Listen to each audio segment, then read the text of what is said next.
Wayanad Pookode veterinary കോളേജിലെ സിദ്ധാർത്ഥന്റെ മരണവുമായിട്ട് relate ചെയ്തിട്ട് ഇപ്പോൾ ഇൻവെസ്റ്റിഗേഷനും കാര്യങ്ങളൊക്കെ കൃത്യമായിട്ട് മുന്നോട്ട് പോവുകയാണ്. ഇതിനു മുമ്പ് കുറച്ച് ദിവസം മുമ്പ് കുട്ടികൾ വന്നിട്ട് ഇവിടെ അതിക്രൂര മർദ്ദനമൊന്നും നടന്നിട്ടില്ല, പാറപ്പുറത്ത് കയറ്റി മർദ്ദിച്ചിട്ടില്ല, അതാരും കണ്ടിട്ടില്ല എന്നൊക്കെയാണ് പറഞ്ഞിട്ടുള്ളത്.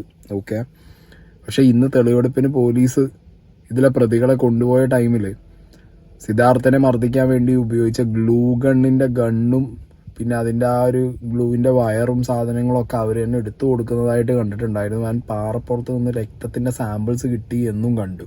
പ്രതിയായ സെൻജോയെ എത്തിച്ചുകൊണ്ടാണ് ഇപ്പോൾ ഹോസ്റ്റൽ മുറിയിൽ തെളിവെടുപ്പ് നടത്തുന്നത്.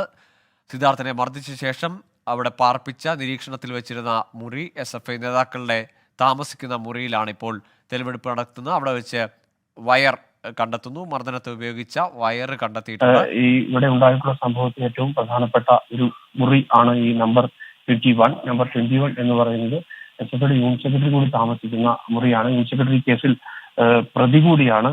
അങ്ങനെയുള്ള ഒരു മുറി, ആ മുറിയിൽ എന്തൊക്കെ ഉപയോഗിച്ചാണ് മർദ്ദിച്ചത്, ആക്രമിച്ചത് എന്നുൾപ്പെടെയുള്ള കാര്യങ്ങളാണ് ഇപ്പോൾ വിശദമായി പോലീസ് സംഘം അന്വേഷിക്കുന്നത്. അതുമായി ബന്ധപ്പെട്ടാണ് ഈ തെളിവെടുപ്പ് നടന്നുകൊണ്ടിരിക്കുന്നത്. ഇനിയും ക്രൂരമർദ്ദനം നടന്നിട്ടില്ല എന്ന് പറയുന്നവരോടാണ്, നിങ്ങൾ കണ്ടില്ലെങ്കിൽ നിങ്ങളത് കണ്ടില്ല എന്ന് പറയണം. ക്രൂരമർദ്ദനം നടന്നില്ല എന്ന് പറഞ്ഞിട്ട് വല്ലവനെയും രക്ഷിക്കാൻ നോക്കിയിട്ട് പ്രത്യേകിച്ച് കാര്യമൊന്നുമില്ല. പിന്നെ ഭീഷണി എന്താണെന്നുള്ളതൊക്കെ മുൻ PTA പ്രസിഡന്റ്, അയാളുടെ മകൻ അവിടെ പഠിച്ചതാണ്. അന്ന് അദ്ദേഹം ഒന്നും പറഞ്ഞില്ല, പക്ഷെ ഇപ്പോൾ പറയുന്നുണ്ട്. നിങ്ങളൊക്കെ അന്നേ പറയേണ്ടതായിരുന്നു. അന്ന് നിങ്ങളൊക്കെ ശബ്ദിച്ചിരുന്നു എന്നുണ്ടെങ്കിൽ ഇന്ന് ഇങ്ങനെ ഒരു സിറ്റുവേഷൻ അവിടെ വരില്ലായിരുന്നു. ആ കോളേജിൽ നടക്കുന്ന എല്ലാ ക്രൂരതയും ഞാൻ നേരിട്ട് അനുഭവിച്ചതാണ്.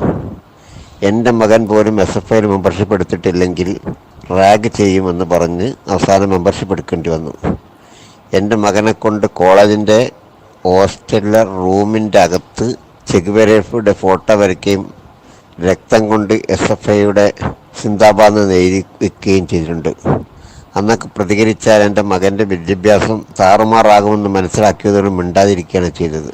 അന്ന് ആ കോളേജിൻ്റെ അകത്ത് നടന്ന എല്ലാ ക്രൂരതക്കും കോളേജിൻ്റെ അകത്ത് പ്രത്യേകമായ കോടതി മുറിയുണ്ട്. മറ്റൊരു വിദ്യാർത്ഥി സംഘടനയും വേറെ ഒരു സംഘടനയും അവിടെ പ്രവർത്തിക്കാൻ പാടില്ല.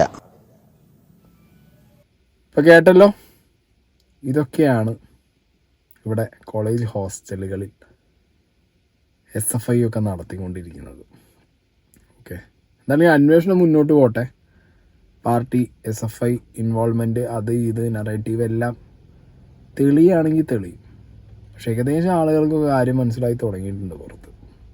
ഓക്കെ, പിന്നെ ഈ കോളേജ് ഹോസ്റ്റലിൽ തെളിവെടുപ്പിന് പോലീസ് വന്ന സമയത്ത് തന്നെ എന്തോന്നറിയാം, ഇത് പാർട്ടി ഓഫീസാ?